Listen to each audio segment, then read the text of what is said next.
ప్రపంచంతోనే సంబంధం లేని దేశం నార్త్ కొరియా. ఇక్కడ ప్రజలకు బయట ప్రపంచం ఎలా ఉంటుందో కూడా తెలియదు. ఇక్కడ ఒక కుటుంబంలో ఒక వ్యక్తి తప్పు చేస్తే ఆ తర్వాత 2 తరాలు కూడా జైలు శిక్ష అనుభవించాలి. ఒకప్పుడు హిట్లర్ ప్రజలను భయపెట్టి ఎలా పాలించేవాడో ఇప్పుడు నార్త్ కొరియా ప్రెసిడెంట్ కూడా అలాగే పాలిస్తున్నాడు. ఇంకో విచిత్రం ఏమిటో తెలుసా? ఈ దేశంలో ఓటు వేసే హక్కు ఉంటుంది, కానీ ఒకటే party, Kim Jong Un party. Vote వేయకపోతే దానికి కూడా శిక్ష వేస్తారు. నార్త్ కొరియాలో పేదరికం చాలా ఎక్కువ. అక్కడ ప్రజలు ఆకలి బాధ తట్టుకోలేక పారిపోవాలని ప్రయత్నిస్తారు. ఎవరైనా తప్పించుకోవాలని ప్రయత్నిస్తే మాత్రం శిక్షలు చాలా కఠినంగా ఉంటాయి. జైలు శిక్ష లేదా మరణశిక్ష వేస్తారు. ప్రపంచంలోనే అత్యంత కఠినమైన borders north Korea borders. Borders దాటి ఎవరు రావాలో ఎవరు పోవాలో పూర్తిగా ఆ ప్రభుత్వమే నిర్ణయిస్తుంది. 1950లో ఉత్తర కొరియా అండ్ దక్షిణ కొరియా మధ్య యుద్ధం జరిగింది. యుద్ధం తర్వాత నుండి కిమ్ రాజవంశానికి చెందిన వాళ్ళు మాత్రమే పరిపాలిస్తున్నారు. ఫస్ట్ ప్రెసిడెంట్ కిమ్ ఇల్ సుంగ్, ఆ తర్వాత కిమ్ జాంగ్ ఇల్. ఇప్పుడు ప్రస్తుత ప్రెసిడెంట్ అయితే కిమ్ జాంగ్ ఉన్. స్కూల్లో 2 పిల్లలు ఫారెన్ మూవీ చూస్తున్నారని వారిద్దరికి శిక్ష వేశారు. ఈ దేశంలో ప్రతి పురుషుడు ఖచ్చితంగా 10 సంవత్సరాలు సైనిక సేవ చేయాలి. రీసెంట్గా ఒక న్యూస్ బయటకు వచ్చింది. కిమ్ సుఖం కోసం సంవత్సరానికి 25 మంది అమ్మాయిలతో గడుపుతాడట. ఈయన అనుచరులు అందమైన 25 అమ్మాయిలను సెలెక్ట్ చేసి ఆ అమ్మాయిలకు టెస్టులు చేయించి ఎంటర్టైన్మెంట్ అండ్ మసాజ్కి యూజ్ చేసుకుంటారట. ఈయన తండ్రి కూడా అలాగే పరిపాలించేవాడట. ఈ దేశంలో TV channels, news papers and internet కూడా ఉండదు. ఈ దేశంలో 3 టీవీ ఛానల్స్ మాత్రమే ఉంటాయి. అవి కూడా ఆ దేశ ప్రెసిడెంట్ కిమ్ జాంగ్ ఉన్ ప్రసంగాలు, దేశం ఎంత గొప్పదో చెప్పే కార్యక్రమాలు ఉంటాయి. ఈ దేశంలో మన దేశంలో ఉన్నట్టు ఇంటర్నెట్ కూడా ఉండదు. వరల్డ్ వైడ్గా ఏమీ తెలుసుకోలేరు. ఓన్లీ ఆ దేశంలో జరిగే న్యూస్ మాత్రమే తెలుసుకోగలరు. అక్కడ యూజ్ చేసే ఇంటర్నెట్ ద్వారా ప్రజలు ఏం చేస్తున్నారు అనేది కూడా తెలుసుకుంటుంది.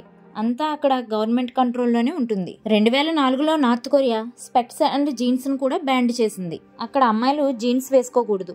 ఈ దేశంలో మూవీస్ అండ్ సాంగ్స్ వినకూడదు. అలా చేస్తే జైలు శిక్ష తప్పదు. ఈ దేశంలో తెల్లవారుగానే లౌడ్ స్పీకర్లలో ప్రభుత్వ ప్రసంగాలు, దేశభక్తి పాటలు వినిపిస్తాయి. పిల్లలు స్కూల్కు వెళ్లే ముందు కిమ్ ఇల్ సుంగ్, కిమ్ జాంగ్ ఇల్ విగ్రహాలకు వంగి నమస్కరించాలి. పిల్లలకి చదువుకునే బుక్స్ల్లో కూడా కిమ్ ఫ్యామిలీ చరిత్ర మాత్రమే ఉంటుంది. ఉద్యోగం చేసేవారు ఆఫీస్కి వెళ్లే ముందు ఖచ్చితంగా రాజకీయ క్లాసులో కూర్చోవాలి. మార్కెట్లో స్వేచ్ఛగా కొనుక్కునే అవకాశం కూడా చాలా తక్కువ. రేషన్ ద్వారా ఇచ్చే బియ్యం, మొక్కజొన్న మాత్రమే అందుబాటులో ఉంటాయి. మాంసం, పాలు, పండ్లు నార్మల్ ప్రజలకు చాలా రేరుగా దొరుకుతాయి. కేవలం డబ్బు ఉన్న వాళ్ళకి, ప్రభుత్వ అధికారులకే దొరుకుతాయి. ఎవరైనా ప్రభుత్వం గురించి తప్పుగా మాట్లాడితే వెంటనే శిక్ష వేస్తారు.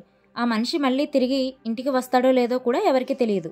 అక్కడ ప్రతి ఇంట్లో కిమ్ ఫ్యామిలీకి సంబంధించిన ఫోటో కంపల్సరీ ఉండాలి. 2009లో ప్రభుత్వం పాత నోట్లు అన్నింటినీ రద్దు చేసింది. ప్రజలు దాచుకున్న డబ్బంతా నార్మల్ పేపర్స్లో అయిపోయాయి. దాంతో వేలాది కుటుంబాలు ఆకలితో చనిపోయాయి. టూర్కి విదేశీయులు వెళ్ళినప్పుడు మాత్రం లగ్జరీ హోటల్స్, మాల్స్, పార్కులు చూపిస్తారు. టూరిస్టులు పొరపాటు చేసి కిమ్ విగ్రహం ముందు ఫోటో తీయకపోతే జైలుకు పంపిన సందర్భాలు కూడా చాలా ఉన్నాయి.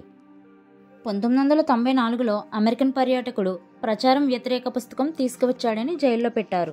2016లో ఒక అమెరికన్ విద్యార్థి పోస్టర్ దొంగిలించాడని 15 ఏళ్లు శిక్ష వేశారు. 1 సంవత్సరానికే అతను చనిపోయాడు. ఆ తర్వాత అమెరికా తీసుకువెళ్లారు. 2020లో కోవిడ్ వచ్చినప్పుడు నార్త్ కొరియా బార్డర్లోకి వచ్చిన వ్యక్తిని వెంటనే కాల్చేశారు. 2025 ఉత్తర కొరియాలో 3 మనుషులు షిప్లో ప్రయాణిస్తుండగా ఉత్తర కొరియా సైన్యం కాల్చేశారు. వాళ్ళు సముద్రం మధ్యలో నుండి నార్త్ కొరియా నుండి పారిపోవాలని అనుకున్నారు. అందుకే వాళ్ళని చంపేశారు. ఆ తర్వాత వాళ్ళని వాళ్ళ ఊరు తీసుకెళ్లి ఊరి తీశారు. అక్కడ ఎంత సంపాదించినా అందులో చాలా వరకు సైనిక సహాయం కోసమే కట్ చేస్తారు. నార్త్ కొరియా సైబర్ మోసాలతో డబ్బు సంపాదిస్తుంది. నార్త్ కొరియా వేలాది హ్యాకర్లను అమెరికా కంపెనీల్లో ఐటీ ఉద్యోగుల్లా చేర్చి డబ్బు దోచుకుంటుంది. ఒక్కొక్కరికి సంవత్సరానికి దాదాపు $3 లక్షల వరకు సంపాదన వస్తుంది. అందులో 90-95% డబ్బు నేరుగా ఉత్తర కొరియా ప్రభుత్వానికి వెళ్తుంది. 2014లో సోనీ కంపెనీపై, తర్వాత బ్యాంకులు, క్రిప్టో ఎక్స్చేంజ్లపై పెద్ద స్థాయి హ్యాకింగ్కి కారణమయ్యారు. ఇక్కడ ప్రజలకు కార్లు, బైకులు కొనుక్కునే అనుమతి కూడా లేదు. అవి ఓన్లీ ప్రభుత్వాధికారులకు మాత్రమే. కానీ సైకిల్స్ యూజ్ చేసుకోవచ్చు. కానీ సైకిల్కి నెంబర్ ప్లేట్స్, లైసెన్స్ ఉంటాయి. సైకిల్ తొక్కాలంటే పర్మిషన్ ఉండాలి. సింపుల్గా చెప్పాలంటే అక్కడ ప్రజలకు మన దేశంలో లాగా స్వేచ్ఛగా బ్రతికే హక్కు ఉండదు. ఇవన్నీ విన్నాక మన దేశమే బెటర్ అనిపిస్తుంది కదా. మీకు ఏమనిపిస్తుందో కామెంట్లో చెప్పండి. మీకు ఈ వీడియో నచ్చితే లైక్ అండ్ షేర్ చేయండి. మరిన్ని ఇన్ఫర్మేషన్ వీడియోస్ కోసం ఛానల్ని సబ్స్క్రైబ్ చేయండి అండ్ అలాగే బెల్ ఐకాన్ కూడా కొట్టండి.